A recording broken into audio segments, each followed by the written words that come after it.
When we use SharePoint as a source for Power Query, it can lead to slow refreshes.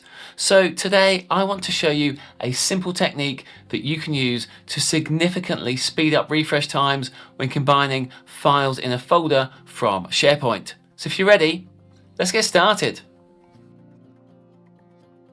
Here is my SharePoint site, and it contains various subfolders and files.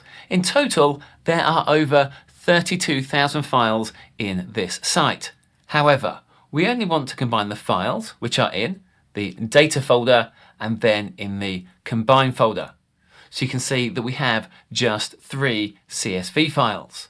So we want to combine 3 files out of the total of 32,000 files on this site. I'm going to start by copying the URL that I need to connect to the site. You can see here we have the base file path, then we have the word sites, and finally we have the name of our site. And that is the section that we need to copy so that we can connect to this SharePoint site. So I'll select that and press Ctrl C to copy. Now let's head into Excel and see how we can combine these 3 files.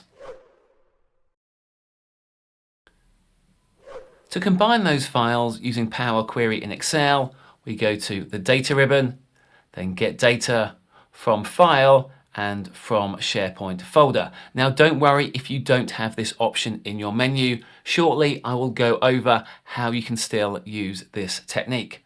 I'll select that, and then I'm going to paste the site URL I previously copied, and then I'll click OK. If you've already connected to this site before, you won't need to sign in. But for this example, I haven't signed in before, so I will go to Microsoft Account and then go to Sign In. And if necessary, I will enter my username and password. I'm now signed into my site, so I can click Connect. This now brings up a preview of the files which are on the site. We're going to click Transform Data. This now connects to the SharePoint site. Now, if you didn't have From SharePoint folder in your menu, we can now see the M code that we need to make that same connection without using the user interface. I will copy that. I could, if I didn't have that connector, right-click, go to New Query, Other Sources, Blank Query, and then simply enter that same piece of code. So SharePoint.Files, then the URL. After that, we want the API version 15. When we commit that, that would connect to that SharePoint site, and we did that without using our From SharePoint site option from the menu. So if you didn't have that option inside your Get Data dropdown, it's not an issue. You can create it from a blank query.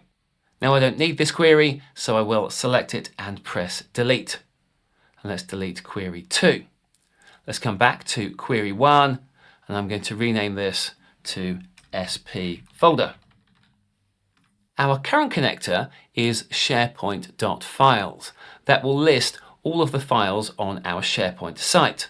But we don't want to combine all of these files. We only want to combine the files which are in our Combine folder. I will search for that, and then I'll click OK. That now filters down to just those 3 files. We're now ready to combine these 3 files, and to do that, I'll click on the Combine Files icon.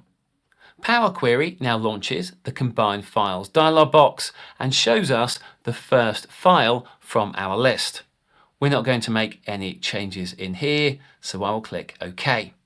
This is when Power Query now adds all of the helper queries that we need to combine all of the files in the folder. Now for this example, we don't need to make any changes to these queries. They are CSV files which have been loaded directly into Power Query, and they are already in the right format. So now we can close and load this back to an Excel table. From the Home ribbon, I'll click on the Close and Load drop-down, and then Close and Load to. We want to load this as a table on an existing worksheet in cell B3, and then I'll click OK. Power Query will then connect to the SharePoint site. It will filter down to the relevant files and combine those files together and load them as a table. Now that refresh took quite a long time. So now let's carry out a test and let's time that query to find out how long it actually takes to refresh. Over a sample of 10 refreshes using SharePoint.Files, the average time was 44.6 seconds, with a difference between the fastest and slowest times of 6.8 seconds.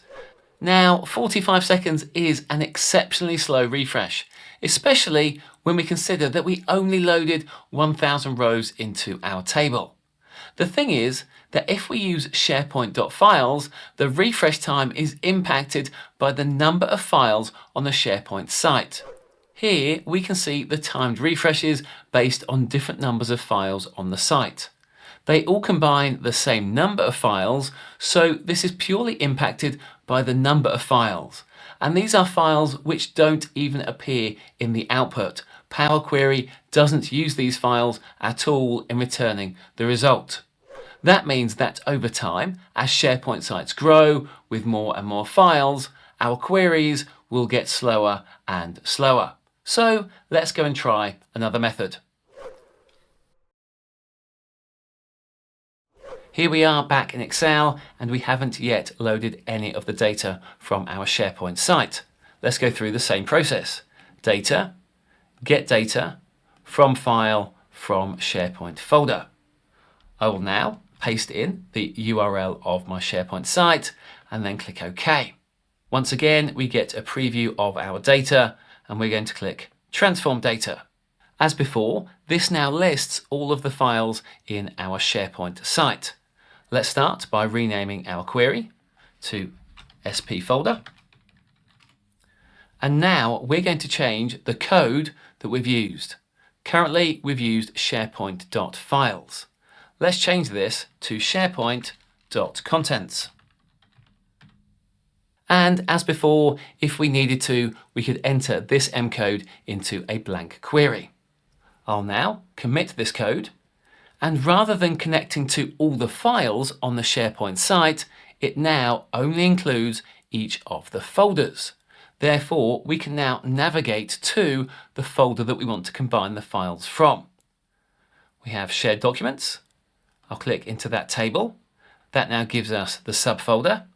Next, I'll click into the next subfolder, and finally, I'll click into the table of our Combine subfolder. And here you can see that we have the same 3 files as we combined previously. Let's continue with the same steps. I'll click Combine Files. We get the same dialog box as before, and in there we can simply click OK. Once again, Power Query creates all of the helper queries, and as before in this example, we don't need to make any further changes. So from the Home ribbon, we can go to the Close and Load drop-down, select Close and Load 2. We want this as a table on the existing worksheet in cell B3, and then I'll click OK. Power Query now goes to the SharePoint site. It reduces that down to only get the content of each individual folder. We then navigate to the folder that we want and combine the files together, and that now loads as a table. So how does SharePoint.Contents compare? Over a sample of 10 refreshes using SharePoint.Contents, the average refresh time was 6.1 seconds, with the difference between the fastest and the slowest being 1.8 seconds. As you can see, in this scenario, SharePoint.Contents is significantly faster than SharePoint.Files. The reason this occurs is because SharePoint.Files returns information about all the files on the site. That means it retrieves information about all 32,000 files, and only then lets us filter down to the files that we need. But SharePoint.Contents only returns the content of each individual folder. It doesn't look in subfolders. So, depending on how we've structured our folders, it means it might only need to read the files that we actually want to combine. Therefore, this gives us a much faster refresh time. So, if you're setting up a new SharePoint folder connection, you should change the M code from SharePoint.Files to SharePoint.Contents, and you will get a faster refresh. But what happens if we already have a query set up using SharePoint.Files. How can we convert that to SharePoint.Contents? Let's go take a look. We are now back in Power Query, and if I click on the source step, you can see that we currently have the SharePoint.Files connector, which is the slower connector, and we want to change this to SharePoint.Contents. To do that, we're going to start by right-clicking and duplicating our query. Now, the reason we do this is because we are going to undertake some destructive actions. Let's start by changing SharePoint.Files to SharePoint.Contents. That gives us just the items inside each folder. I'll now drill into my shared documents. And when we do this, it tells us that we're about to create a step that will remove the subsequent steps. And this is the destructive action. Let's click Continue. You'll notice that all of our applied steps have now been removed. But let's continue drilling into our folder structure. We're going to go into Data and then into Combine. This is the point that we now have the 3 files that we want to combine together. We're going to go up to View and then Advanced Editor. We're going to select everything before the word in, and we're going to copy that code. I'll then click Done. Let's now come back to our original query and let's click through our steps. We have our source step. Next, we have our filtered rows step, and this gives us exactly the same output as our new temporary query. This step is called filtered rows. I will come up to Advanced Editor, and we want to remove everything before filtered rows. I will select all of that and paste the code that we previously copied. We now want to blend these 2 queries together. I need to add a comma after the pasted code, and then, rather than referencing filtered rows, which was the name of our previous step before we pasted the code, we want to change that so that it now references combine. And then I'll click Done. Because we replaced like with like, our query now continues to flow correctly. That means we no longer need our temporary query that we created earlier. I'll select that and press Delete. And yes, we do want to delete that query. So now when we go back to Home and then close and load, it will load the SharePoint.Contents version, which will give us a faster refresh. Now, this only works because the files are contained in a single folder. If they're contained in subfolders, it won't work. So depending on the refresh times you're currently experiencing, you may want to change your folder structure to make use of the refresh benefit from SharePoint.Contents. If you like this video and learned something new, all I ask in return is that you subscribe and get notifications so you don't miss any of our future videos. And also share this video with somebody else so that they too can stop wasting time waiting for Power Query to refresh. Thanks for watching, and I'll catch you next time.